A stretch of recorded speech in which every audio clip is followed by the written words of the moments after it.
Sudah terlihat sunscreen dari Bu Nova? Sudah, Bu.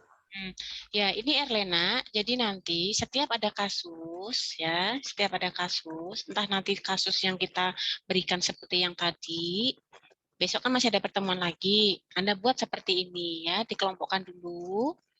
Ini dari pengkajian semuanya ada kelompokan. Tapi kalau karena kasus yang seperti tadi nggak perlu selengkap seperti ini. Kalau yang lengkap seperti ini nanti kalau Anda saat Anda praktek ya. Kalau kasus tadi ya tinggal Anda kelompokkan aja seperti ini ya. Kelompokkan seperti ini, masalahnya apa, etiologinya apa, Anda lihat di Linda Jual atau di Nanda, silahkan kelompokkan. Jadi nggak boleh dicampur-campur. Yang namanya analisa data itu adalah pengelompokan data. Jadi jangan dicampur antara masalah nutrisi dengan masalah nyeri. Misalnya, saat Anda mengkaji, pasiennya mengatakan nyeri kepala hebat, sesak napas, mual, dan tidak nafsu makan. Ya, nah data nyeri kepala, sesak nafas, tidak nafsu makan itu mau gabung jadi satu, itu nggak boleh. Ya, kecuali memang itu ada yang mendukung, misalnya dia tidak nafsu makan karena nyeri abdomen, lah itu boleh. Tapi kalau misalnya tidak ada kaitannya, itu tidak boleh di dalam satu pengelompokan. Kalau ini Bu Nova udah kelompokkan, oh pasiennya nyeri kepala, berarti Bu Nova akan kelompokkan menjadi bukan nyeri akut ini Bu Nova ngangkatnya, karena berbeda-beda ya, berbeda-beda. Tidak harus nyeri akut itu pasiennya mengatakan nyeri terus kemudian diangkat diagnosa nyeri, itu belum tentu ya, belum tentu. Jadi jangan terkecoh dengan pasiennya mengatakan nyeri terus kemudian nyeri akut, nyeri kronis.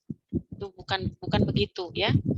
Jadi ini di sini Bu Nova ambil penurunan kapasitas adaptif terhadap intrakranial. Padahal pasien itu nyeri kepala hebat pasiennya itu. Ya. Pasiennya nyeri kepala hebat, tapi Bu Nova tidak mengangkat nyeri akut.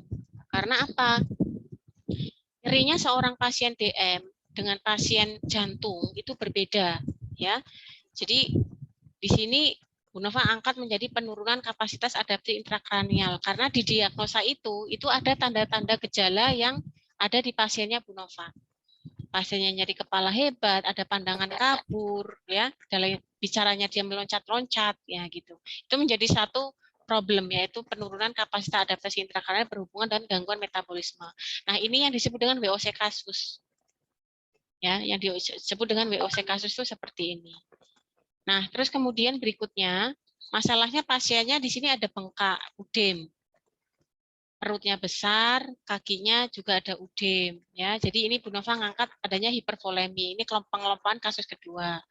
Kemudian kasus yang ketiga, pasiennya mengeluh cemas, takut kalau dia buta, ya karena dia mengalami pandangan kabur. Nah, sehingga Bu Nova angkat dia ansietas. Setelah Anda kelompokkan data, Anda prioritaskan. Prioritasnya mana yang pertama? Ya, nyeri kah, hipervolemik kah, atau ansietas kah? Ya. Terus kemudian nyeri ini, kemudian setelah itu baru kita susun rencana intervensi keperawatan. Ya, ada diagnosa, waktu kapan, tujuan dan kriteria hasilnya bagaimana, kemudian intervensinya apa. Begitu Mbak. Paham nggak Mbak Erlena? Paham? Ada yang mau ditanyakan? Silakan kalau ada yang mau ditanyakan. Cukup? Ada lagi yang belum paham?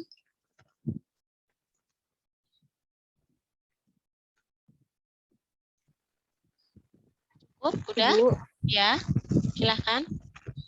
Berarti yang kalau misalnya yang kayak Ibu tadi tuh untuk yang nanti ya Bu, berarti yang sekarang itu baru yang ngikutin yang seperti siapa Mbak Claudia tadi ya Bu? Iya, yang tadi yang lengkap banget punyanya si ini Mbak siapa Mbak Fadila. Kan tugasnya kan kalian suruh ini membuat sampai intervensi toh. Kalau di Mbak Claudia tadi masih hanya mengelompokkan data saja.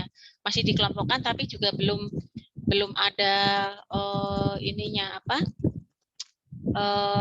Masalahnya apa, etiologinya apa. Nah, ini kan buat analisa data, diagnosa keperawatannya apa, intervensinya apa, gitu. Intervensi seperti yang tadi sudah Bu Nova share. Mana ya? You cannot when you recording this. Mana yang tadi? Nah, buat seperti ini nanti, Dok. Buat analisa data. Nah, berarti kan analisa datamu cuma siji tok. Cuma satu tok, karena kan masalahnya hanya saat nyeri tok itu. Di kasus itu masalahnya cuma nyeri tok, ya udah berarti membuat satu ini aja. Paham nggak, Mbak? Terus kemudian setelah itu, kalau nanti diagnosanya lebih dari satu, ya dibuat prioritasnya apa, ya? Apakah nyerinya atau misalnya kelebihan volume cairannya, apakah cemasnya, gitu. Baru Anda susun rencana intervensi yang terdiri dari kolom diagnosanya apa, waktunya apa, tujuan dan kriteria hasilnya, dan intervensi. Tujuan dan kriteria hasil itu misalnya begini. Setelah dilakukan tindakan keperawatan, kalau Anda kan keperawatan anestesi ya, nanti karena Anda ini kita berbicara peri anestesi, tindakan keperawatan anestesi selama 1 kali 1 jam misalnya. Ya, 1 kali 1 jam terjadi terjadi penurunan nyeri dengan kriteria hasil apa? Pasien dapat nyeri berkurang atau sama dengan hilang, tekanan darah stabil, nadi stabil, pasien tidak meringis kesakitan, skala nyeri turun menjadi 5 dan lain sebagainya begitu. Itu kriteria hasil, baru nanti Anda susun intervensinya apa. Itu sesuai dengan yang Anda lihat. Silakan Anda boleh pakai Nanda boleh atau mau pakai Linda Jual boleh. Any question? Jelas Mbak Erlena? Oh iya Bu, jelas Bu. Ya, Makasih Bu. ya. Nanti kalau untuk yang kasus ketiga, yang untuk pertemuan selanjutnya kan kita ke intra anestesi. Nah, intra anestesi ini kasusnya mudah ya. Ini saya bilang ke teman-teman kasusnya mudah karena hanya satu kasus saja. Nomor 1 sudah jelas ini nyeri. Nomor 2, kira-kira apa nih kasusnya? Nah, silahkan nanti Anda diinikan ya, ini harusnya bukan intra anestesi ini yang ketiga ya. Kataku pos. Ini harusnya pasca ini. Pasca. Karena kan dia pos operasi herniotomi ya, gitu. Nanti dibuat persis sama dengan yang tadi. Oke, ada yang mau lain ditanyakan? Kalau Anda mau mendapatkan nilai, ya silakan Anda berlomba-lomba untuk mendapatkan nilai. Saya tidak akan menyampaikan bahwa oh semuanya harus mengerjakan. Semua mengerjakan pun alhamdulillah ya. Semua mau presentasi dan lain sebagainya, siapa cepat dia dapat, intinya seperti itu. Karena kan besok pasti Bu Nova akan menyampaikan siapa yang mau presentasi, cung cung cung cung cung. Siapa yang mau menambahkan cung cung cung cung cung gitu. Jadi kalau yang tidak berdiskusi ataupun apa ya, dia hanya akan dapat nilai dari ininya aja, kehadiran saja, tidak mendapatkan nilai dari hasil diskusi. Oke. Bu, izin bertanya Bu. Monggo kalau dia. Bu, izin kalau pengkajian itu kan data subjektif dan objektif. Di kasus yang kedua itu Bu, saya tidak menemukan data subjektif karena pasiennya sedang dilakukan anestesi general ya Bu. Terus kemudian ditanyakan apa? Jadi apakah itu Bu hanya bisa di pengkajiannya hanya bisa kita isi subjektifnya aja Bu? Kayak apa objektifnya Bu? Bisa. Jadi kalau pasien koma kayak gitu-gitu ya, pasiennya koma itu ya nggak, DS-nya nggak ada. Yang penting DO-nya itu valid gitu. Bu, kalau semisal di praanestesi kita temukan pasien yang sudah tidak sadarkan diri, itu isi subjektifnya aja boleh, objektifnya aja boleh Bu? Boleh, intinya pada saat Anda tidak bisa bertanya, baik itu ke keluarga atau ke pasien, itu misalnya gini, pasiennya mengalami penurunan kesadaran, kemudian Anda mau mengangkat pasiennya terpasang karena dia gagal napas misalnya ya, dia gagal napas. Kemudian harusnya kalau pasiennya sadar, dia mengeluh sesak napas kan pasti di DDS-nya ada pasien mengatakan sesak napas kan gitu ya Mbak? Ya. Tapi karena dia pasiennya tidak sadar, ya nggak, DS-nya kosong. Nggak mungkin dong keluarga mengatakan pasiennya sesak napas, mesti ngerasain pasiennya. Kecuali kalau ada suatu data-data yang bisa kita dapatkan dari keluarga pasiennya, tidak masalah. Tapi selama tidak ada, pasiennya gagal napas, dia terpasang ventilator misalnya, atau terpasang intubasi karena dia dalam keadaan teranestesi, ya DS-nya 0, coret, tidak ada, kosong. Hanya DO-nya saja, misalnya RR sekian, kemudian terdapat cuping hidung, terdapat tarikan dinding dada, itu kalau misalnya pasiennya sesak napas. Gitu. Jadi tidak masalah kalau DS-nya tidak apa-apa, karena memang pasiennya kan mengalami tersedasi atau dia terjadi penurunan kesadaran. Jelas? Ya, jelas Bu. Terima kasih Bu. Ya, ada lagi yang mau ditanyakan? Izin bertanya Bu. Ya, silakan Alenta.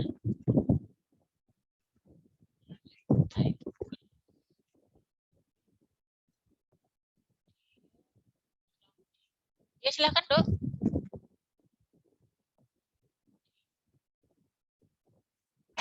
Satu lagi tadi yang tanya Ini siapa ya? Mbak yang siapa? Intra kan Oh, Erlena ya. Alenta Bu. Iya yang tadi. Iya gimana Mbak?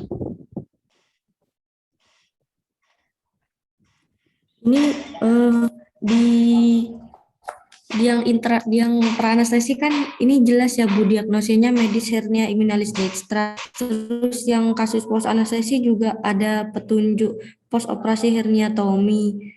Untuk yang kasus intraanestesi ini kan tidak ada Bu, hanya pasien dilakukan tindakan anestesi general, terpasang ETT, terus pendarahan. Berarti untuk menentukan etiologinya kita lihat dari ini ya Bu, lihat dari pendarahan dan TTV-nya ini ya Bu. Ini. Pada saat Anda akan mengangkat suatu diagnosa keperawatan anestesi, Anda tidak boleh memandang itu sakitnya diagnosa medisnya apa. Tidak boleh. Karena kita itu perawat anestesi atau penata anestesi itu hanya melihat berdasarkan respon pasien saja. Jadi walaupun di kasus ini tidak ada kasusnya dengan operasi apa, ya nggak ada masalah, Mbak. Kira-kira di sini pasiennya mengalami apa sih? Pasien dilakukan tindakan general anestesi, kondisi terpasang ET yang tersambung dengan ventilator. Pada saat proses pembedahan terjadi perdarahan pada area luka, perawat segera melakukan resusitasi cairan dengan memberikan NaCl bla bla akral teraba dingin, bla bla bla bla. Nah, kira-kira core dari masalah ini tuh pasien mengalami apa, Mbak? Mengalami apa? Inti dari masalah ini pasiennya mengalami apa?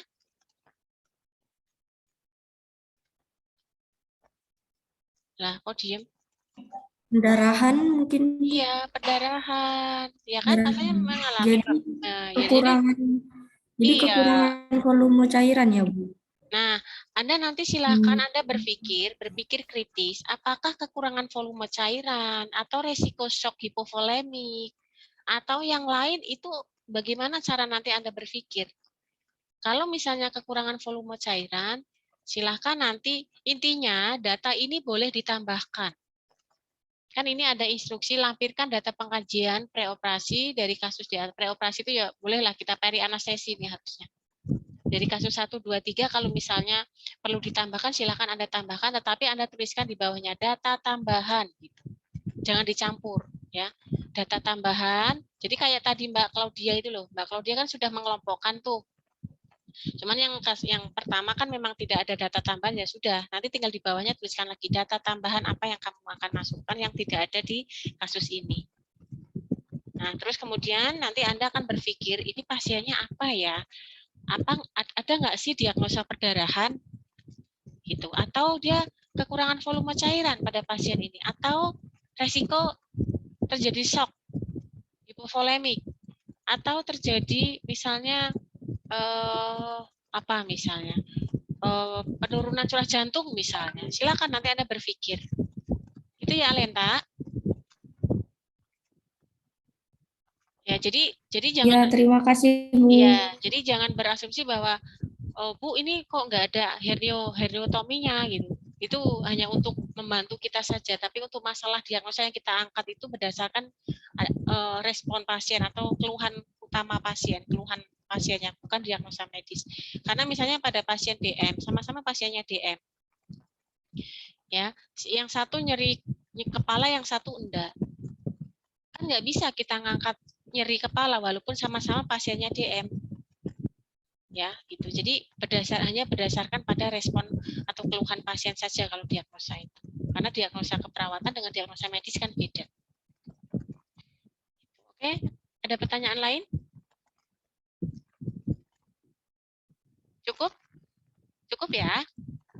Semoga nanti untuk minggu berikutnya bisa mempresentasikan siapa, silakan nanti saling diskusi, kita akan berikan penilaian. Oke, itu dari saya akhiri. Bu, maaf sebelumnya, Aditya izin bertanya, Ya, perihal pertemuan minggu depan, itu penugasannya bagaimana ya Bu?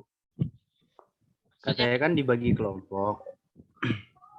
Silakan monggo, kita tentukan saja mau dibagi kelompok satu kelompok sebanyak 15 orang jadi satu kelompok, atau mau dipecah lagi jadi 2, monggo, saya tentukan ke kalian aja. Yang jelas minggu depan harus ada yang presentasi. Yang Bu Nova nilai adalah diskusinya kalian pada saat kita live seperti ini. Paham nggak? Jadi misalnya gini. Iya Bu. Misalnya gini, saya nggak tahu ya gimana teman-teman kalau misalnya ada tugas kelompok itu, saya nggak paham cara pekerjaannya gimana. Apakah semuanya kumpul jadi satu, misalnya 10 orang jadi satu kemudian kumpul, atau bagaimana, saya nggak paham. Tapi intinya Bu Nova adalah berorientasi pada hasil. Pokoknya ada aja minggu depan yang harus presentasi. Nah, kalau misalnya, yang presentasi Farah misalnya, ya udah berarti Farah yang akan dapat nilai, gitu. Nanti yang menambahkan lagi misalnya ada Anti diskusi, ikut aktif di dalam diskusi, ya udah Anti nanti akan dapat nilai. Entah di dalamnya itu Anti ikut mengerjakan atau enggak, itu wallahu alam, itu di luar sepengetahuan Bu Nova. Karena kalau yang tidak mengerjakan, intinya ya dia pasti akan nggak tahu, pasti nggak jarang untuk bisa berkomentar. Tapi kalau yang mengerjakan itu kan pasti dia akan aktif diskusi gitu. Paham maksud saya nggak? Paham ya? Iya Bu, iya, paham ya. Monggo, saya serahkan ke panjenengan semua. Gitu ya. Ada pertanyaan lain? Jadi besok Bu, kita kalau ya maaf. Jadi kalau misal dibagi kelompok itu kan biar belajarnya bisa berdiskusi. Nah, misal si A belum mengerti, si B mengerti, jadi bisa saling sharing begitu. Nah, kira-kira alangkah baiknya dibagi kelompok itu per kelas atau gimana Bu? Iya, ini per kelas aja. Jadi ini kan sudah kelompoknya Bu Nova ya, kelompok 1 semua kelas A, B, C, D. Ya kan? Nah, nanti misalnya kelas A kayak tadi nih, kelas si Claudia presentasi. Kemudian tadi si siapa itu? Fadila tadi presentasi. Nanti siapa lagi? Kelas C mau presentasi, kelas D mau presentasi. Nah, itu kan nanti akan sama-sama kita bahas dari masing-masing kelas itu gitu. Nah, ya gitu. Nah, nanti pada saat yang presentasi itu jelas nanti akan dapat nilai, kemudian yang komentar, yang saling menambahkan, yang bertanya, yang diskusi itu yang nanti poinnya akan lebih besar dibanding yang tidak aktif, itu maksud saya. Kelompoknya tetap satu kelompok. Kalau misalnya Anda tetap mau membagi satu kelas dibagi 2 lagi, itu monggo silahkan ya. Tapi kan ini kasusnya cuma 1. Tapi kalau mau dibagi lagi supaya orangnya kecil ya itu monggo, itu hak kalian. Tapi intinya besok pertemuan berikutnya minimal lah ada yang presentasi gitu aja. Kalau nggak buat ya pasti nggak akan bisa aktif ikut diskusi, Mas. Karena kan nggak tahu. Baik Ibu, terima kasih Ibu. Ya, oke. Ada pertanyaan lain? Cukup ya? Baik, kalau tidak ada pertanyaan lain, Alenta mau ada yang ditanyain? Nggak ada? Cukup, Bu. Cukup ya, baik. Saya akhiri. Terima kasih, selamat beristirahat, selamat hari libur. Wassalamualaikum warahmatullahi wabarakatuh.